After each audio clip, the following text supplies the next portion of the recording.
দীঘায় জগন্নাথ মন্দিরে প্রথমবার জাঁকজমকপূর্ণ রথযাত্রার প্রস্তুতি চলছে জোর কদমে।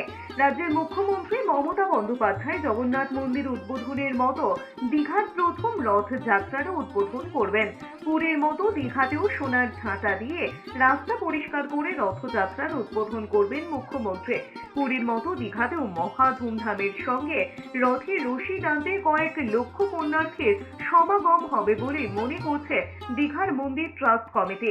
সেই মতোই নিরাপত্তা থেকে পরিকাঠামো সমস্ত কিছুই সাজিয়ে তোলা হচ্ছে। পুরীর রথযাত্রার মতোই দীঘাতেও তিনটি সুবিশাল রথ যথাক্রমে নন্দঘোষ, তালধ্বজ এবং দেবদলন মন্দিরের চত্বরে প্রস্তুত রাখা হয়েছে। দীঘার রথযাত্রাতেও পুরীর মতো বেশ কিছু গুরুত্বপূর্ণ ধর্মীয় আচার অনুষ্ঠান পালিত হবে। দীঘায় অক্ষয় তৃতীয়ার দিন থেকেই সূচনা করেছিল চন্দন যাত্রার। জ্যৈষ্ঠ মাসের পূর্ণিমা তিথিতে অর্থাৎ আগামী 12ই জুন পালিত হবে জগন্নাথ দেবের পবিত্র স্নান যাত্রা উৎসব। মহা সমারোহে পালিত হবে স্নান যাত্রা।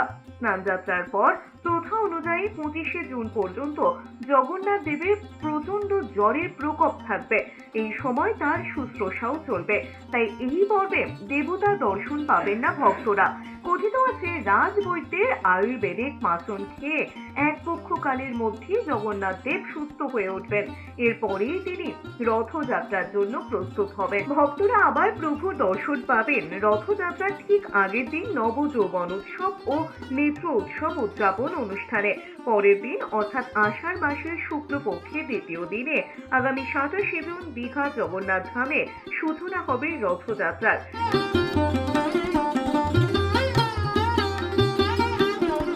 27 তারিখে রথযাত্রা, তো মুখ্যমন্ত্রী নিজে আসবেন রথ টানতে।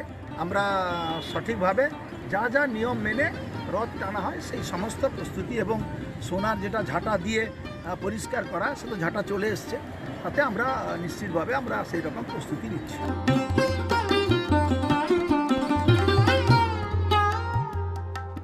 আমরা হয়তো সবসময় পুরী যেতে পারি না, কিন্তু এখানে আমরা মনে করলেই আসতে পারি।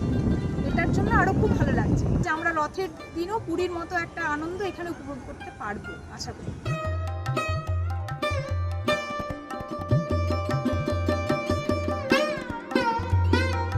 আমরা রথ দীঘার জগন্নাথ মন্দির দেখলাম, খুব ভালো লাগলো এবং রথ সামনে আসছে, রথও দেখে গেলাম। এরপরে রথযাত্রার দিন আবার আসবো দেখার জন্য।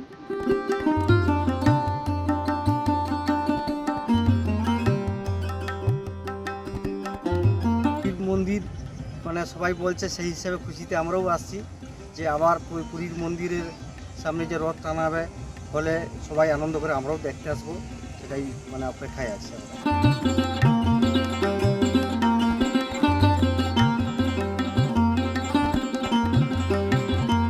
আমরা তো অপেক্ষায় আছি ভালোভাবে। এখানে যেমন পুরীর মতো একটা সাদৃশ্য রেখে যে হচ্ছে, এটা একটা বিরাট বড় পাওনা আমাদের পশ্চিমবঙ্গবাসীর কাছে খুবই বড় পাওনা।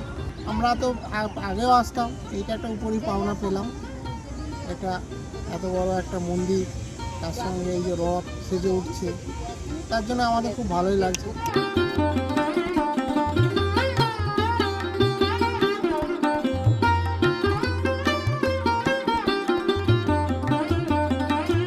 রথযাত্রার অবিচ্ছেদ্য অংশ হলো মাসির বাড়ি। দীঘা থানা সংলগ্ন পুরনো জগন্নাথ মন্দিরে প্রস্তাবিত মাসির বাড়ি। নিমকাঠের জগন্নাথ মূর্তি রথে করে মাসির বাড়িতে গেলেও পাথরের বিগ্রহ থেকে যাবে দীঘার জগন্নাথ ধামে। ফলে রথের দিন থেকে সেখানেও মাসির বাড়ির আচার অনুষ্ঠান পালিত হবে বলে ট্রাস্ট কমিটি সূত্রে জানা গেছে। সব মিলিয়ে রথযাত্রার ধুমধামের জন্য এখন শুধু অপেক্ষা 27শে জুনের। পূর্ব মেদিনীপুর থেকে জাহাঙ্গীরের রিপোর্ট, এস নিউজ।